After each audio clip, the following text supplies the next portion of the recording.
Hola, bienvenidos al curso Termodinámica desde cero.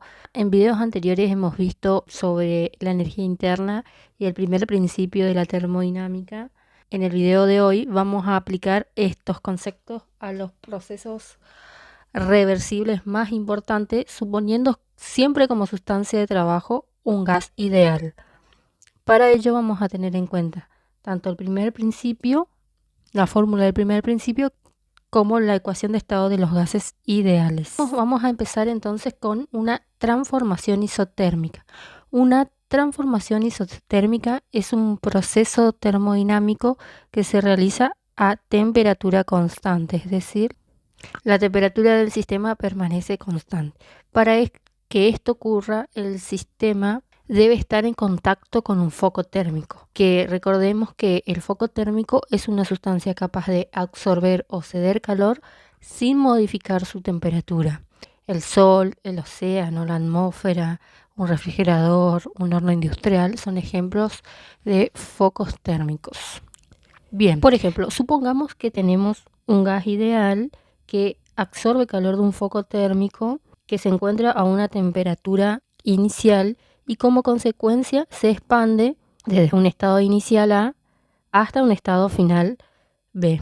Como podemos observar, a medida que el gas se expande, es decir, que pasa del estado inicial al estado final B, su volumen aumenta, vemos como su volumen aumenta y su presión disminuye, pero la temperatura se mantiene constante, como vemos en el diagrama PV que está en pantalla. El proceso es isotérmico por mantenerse el gas en contacto con el foco, por lo que la temperatura se mantiene constante.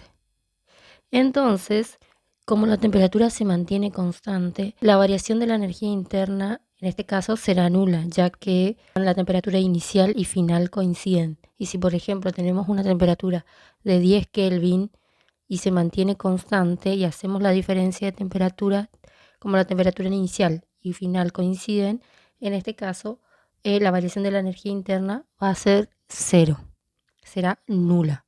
Para hallar el trabajo realizado por el gas en este proceso, durante la expansión isotérmica, se calcula mediante la expresión general del trabajo en termodinámica que hemos visto en videos anteriores. Para hallar el trabajo en un proceso termodinámico, el trabajo es igual a la integral por el producto de la presión por el diferencial de volumen.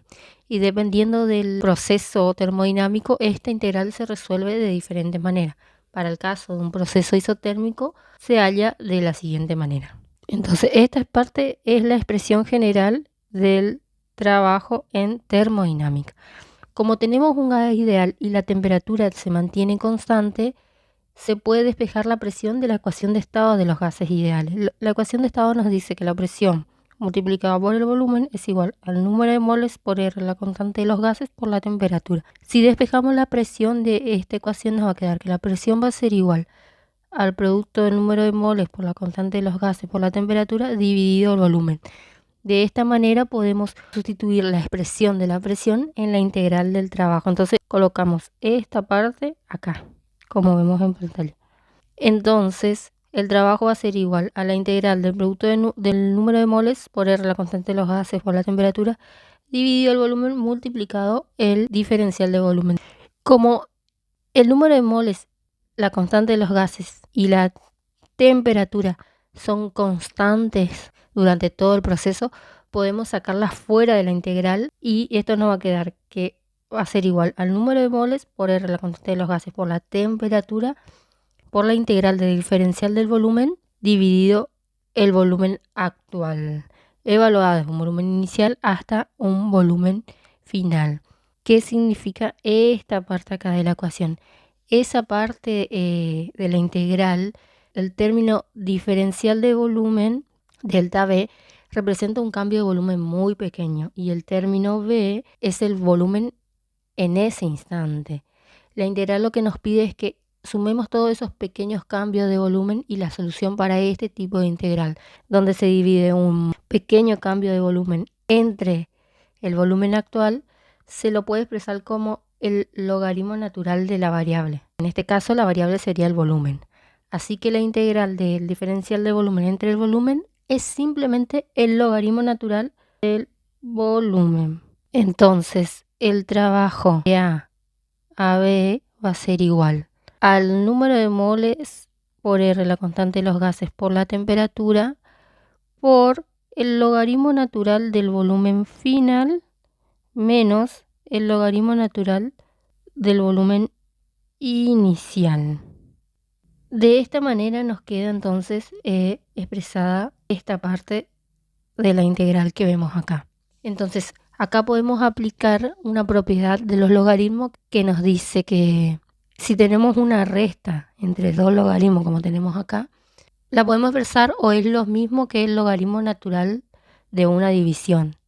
Entonces, la fórmula final para el trabajo nos va a quedar esta que tenemos recuadrada acá, donde nos dice que el trabajo realizado por el gas para ir del estado inicial A al estado final B va a ser igual al número de moles por R, la constante de los gases, por la temperatura, por el logaritmo natural de la división entre el volumen final dividido el volumen inicial.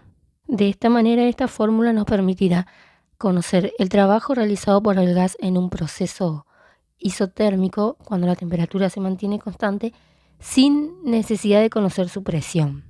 Entonces, si el gas se expande, es decir, que el volumen final es mayor que el volumen inicial, en ese caso el trabajo será positivo.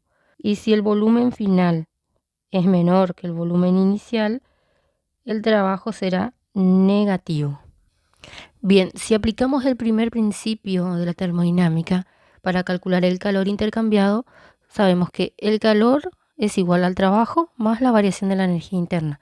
Y como se trata de un proceso isotérmico donde la temperatura se mantiene constante, el cambio de la energía interna es cero. Entonces, el calor va a ser igual al trabajo, ya que esto es cero. Entonces, el calor va a ser igual al trabajo. El trabajo es igual al número de moles por la constante de los gases por la temperatura por el logaritmo natural de la división entre el volumen final y el volumen inicial. De esta manera, todo el calor absorbido se transforma en trabajo realizado por el gas, ya que el cambio de la energía interna es nulo, es cero. Entonces, en resumen, en el proceso isotérmico de un gas ideal, el cambio de la energía interna es cero y todo el calor que entra al sistema se convierte en trabajo realizado por el gas. En el proceso inverso, tanto el calor como el trabajo serán negativos. El gas sufriría una compresión cediendo calor al foco. No te olvides que en el perfil tenemos todos los videos de la playlist del curso Termodinámica desde cero para que puedan verlo. Nos vemos en el próximo video.